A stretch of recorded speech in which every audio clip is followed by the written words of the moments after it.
suba incha allah le premier ministre dafa war a ñëw pour li ñu tuddee question d'actualité mais laaj bu njëkk moom mooy lan mooy opportunité lan moo sabab si lan leen war a wékk dem bi premier ministre di dem suba à l'Assemblée nationale.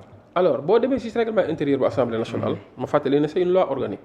boo demee si titre 3 fi ñuy waxee le contrôle parlementaire ak évaluation des politiques publiques foofu la ñuy wax ci article 103 ba 104 ba 108. da ngay gis foofu dañuy wax ci question écrite question orale ak question d'actualité. ak question au gouvernement. loolu yëpp contrôle parlementaire moo ko indi parce que il est arrivé que si sunu législature bi ñu nekk muy 15e législature. te gis nga ko sax yaakaar naa journalistes yi ñu ngi koy jàng député yu bari dañuy adresser des questions écrites au gouvernement ci ay questions bien déterminées yoo xam ne ni gouvernement bu ngi ciy tontu. bu ñu jotoon tontu dañ koy tasaare ak député yëpp ñun ñëpp ñu am ci réponse même bu fekkee benn député moo def question écrite bi tontu bi ñëpp lañ koy jox. benn ñaareel ba il est premier ministre tamit wax nañ ni war na mën a ñëw na serait-ce qu'une fois par trimestre ñëw jàkkaarloog député yi adressé ay questions yu nga xam c'est des questions d'actualité. alors question d'actualité man nag ma xam ne il y a des conditions c'est-à-dire que c'est l'actualité des 30 derniers jours. maanaam ki déposé question bi mënta poser question bi au-delà des 30 derniers jours yi nga xam ne moo précédé le dépôt. d'accord waaw moo tax ñu tuddee ko question d'actualité. parce que dafa am foo xam ne dañuy toll actualité bi day obsolète.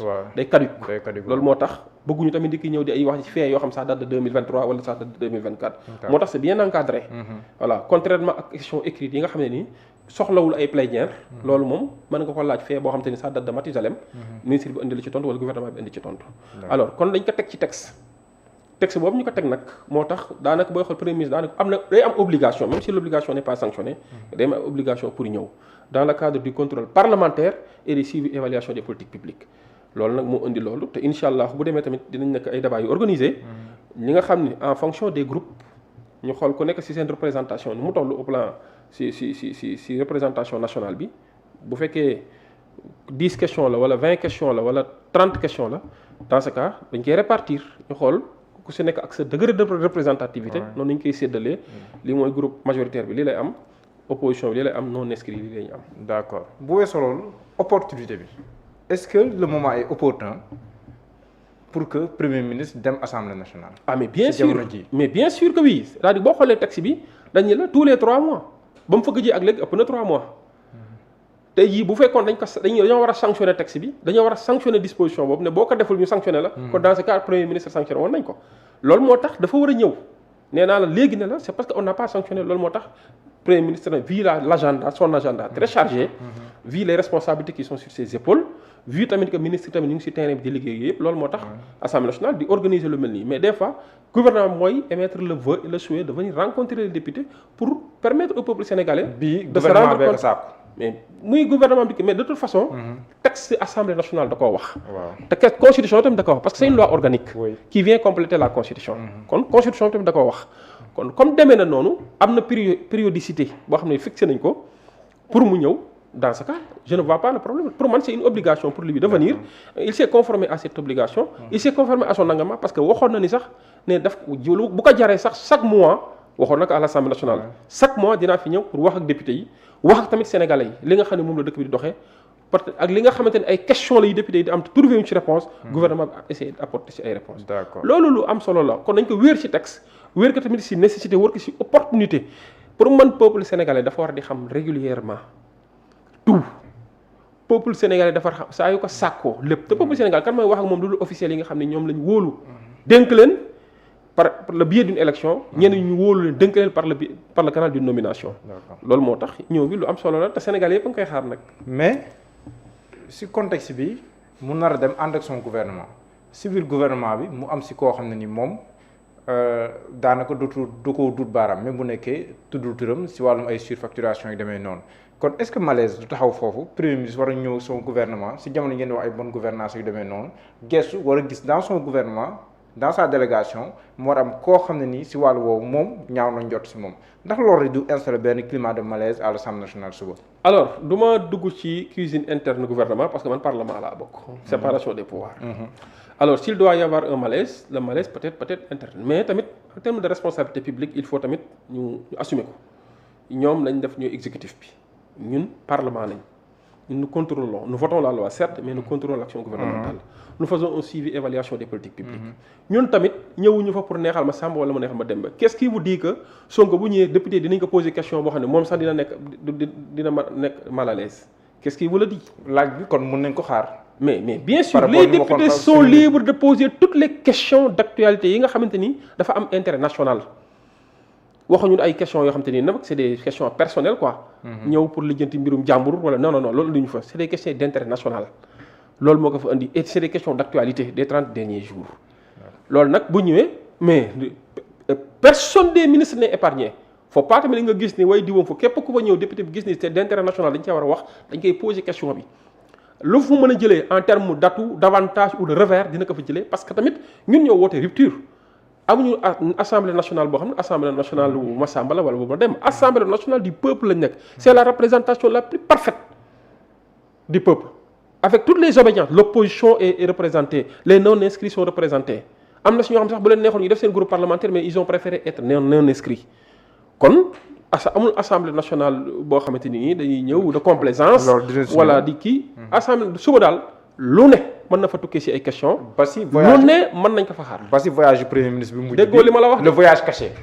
comme wax nañ fi ay dette cachée rapport caché bi mën nañ ko tuddee le voyage caché. non il faut que mooy voyage boo xam ne nii. il faut qu'on soit sérieux kenn amu si benn information président assemblée nationale moo toog mu ne premier ministre dafa uti xaalis pour réew mi démb en conseil des ministres àllarba waxuñu si ba léegi ni amuñu si benn leeraange loolu tamit maître ban taxawaay la si assemblée nationale fas yéene am suba. ñaata yoon la fi ministre des finances ànd ministre de l'économie et de la coopération et du plan ànd fa dem si partenaires techniques et financiers au niveau international dem uti xaalis ñaata yoon ku leen yónni du premier ministre wala président de la république kuy seen patron kii yónni bu demee ba gis ni moom mooy demal boppam lu si waay nit man premier ministre dina ñëw jël avion ànd ak délégation officielle dem ay dëkk ay partenaires sans pour autant citer le nom ñëw taxaw fa pour lijjanti mbirum Sénégal utim xaalis loolu kan moo ko mën a tere d'autant plus que chaque jour ñu ngi lijjanti xaalis yoo xam ne pour réew mi dox la. mais askan wi war na xam. non dafa nëbb ñàkk a nëbb askan wi moo tax askan wi xam nañ ko. non. xam nga tamit ñu ko yëgal. ba léegi il n'y a aucun communiqué officiel. est-ce que mën nga maa wax encore kan moo leen ko yëgal. Madiambal Diagne. kooku mooy kan. journaliste kooku su tey jii bu xëyoon ne la sa doom nangam dóoral sa doom doo ci dóor sa doom waxu kooku nan la ko yëgalee un opposant ku daw opposant nga ni journaliste nga te nekkoo journaliste en réalité trouble fait nga faiseur de malin nga lépp looy def yaa ngi ci dans la manipulation yaa ngi ci ay complot tey jii sa famille nekk prison Sénégal nga daw te xam nga ni boo ñëwoon peut-être sa famille duñu nekk prison peut-être justice am na élément yi nga xam ne moo tax famille bi nekk prison yow laa wax yow Mouhamed Diallo pour rien au monde vous connaissant en tant que Peul fier de ce que vous êtes sa waxuma la sa doom waaye sa soxna bi nga xam ne bokk leen ndey ak baay sax bu ñu ñëwoon téye nañ ko ndax yow di nga am honnêteté ak fierté ak nan xaw ma na laa ko mën a tuddee loyauté ñëw ne du ma dem sama njaboot di nekk ci ay gutta kooku moo taxaw naan mooy joxe information premier ministre est-ce que guddi la fi génnee est-ce que dafa laaxatu àndul woon ak ay officiel son cabinet Sénégal gépp gis image da nga kaa gis mu ñëw nga il faut qu'on soit sérieux non il faut qu'on soit sérieux non xam nga tamit man je ne gère pas la communication gouvernementale oui te état ni muy doxee des fois am na si yoo xam par stratégie par des soucis d'efficacité peut-être vis-à-vis même du partenaire peut-être xamoon ndax moom moo requérir la discrétion le partenaire bi nga xam ne moom moo bëgg def pour des raisons x ou y xamoon ndax moom moo demandé à ce que visite bi format bi mu demee nii avant tamit il faut que tamit ñu joxante tuuti cër te li ci am solo ba am sa solo mooy na nekk dans la légalité na nekk ci quête effrénée du bonheur pour le peuple sénégalais na nekk ci li nga xam ne moo nekkoon li nekkoon xaw ma engagement bi mu jëloon auprès du peuple sénégalais ba taxoon peuple sénégalais am confiance ci moom.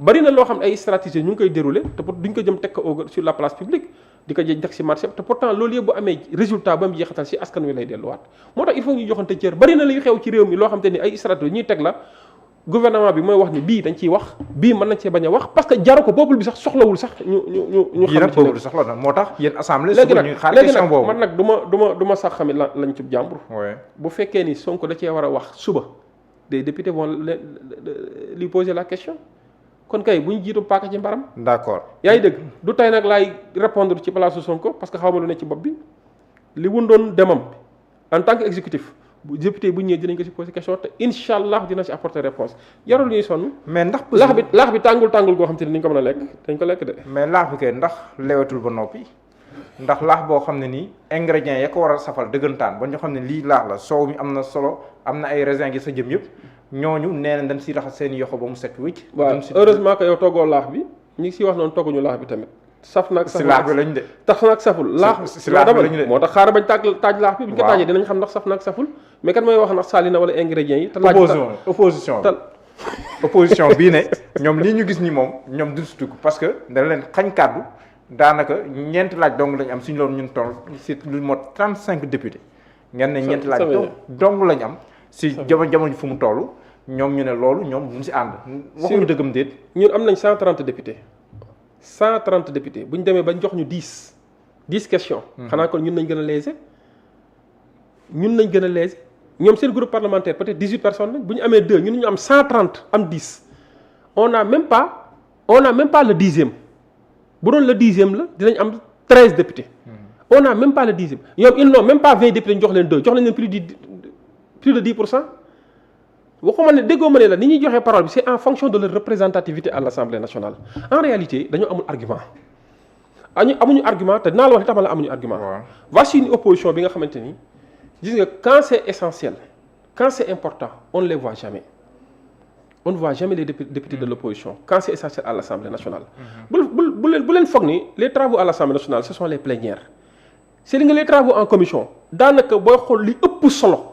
ci lu ñuy waxtaanee les travaux en commission. la nekk c'est vrai que nag presse bi amu fa accès pour ñu effectivement pour di def la retransmission en direct. même bu fekkee ni sax am nañ une chaîne parlementaire boo xam ne jamono ji ñu ngi jël image yi. pour def la retransmission en différé. mais ñëwal nga xool ba xam opposition bi ñu nga fa di jël parole comme ni ñu koy defee ci plénière bi. xam nga chercher le buzz ak chercher ay coow wala chercher ay visibilité yaakaar ni am nga tribune boo xam ne pour askan bi saa yoo bëggee wax ak ñoom nga wax ak ñoom rek loolu mooy liggéey bi déedéet.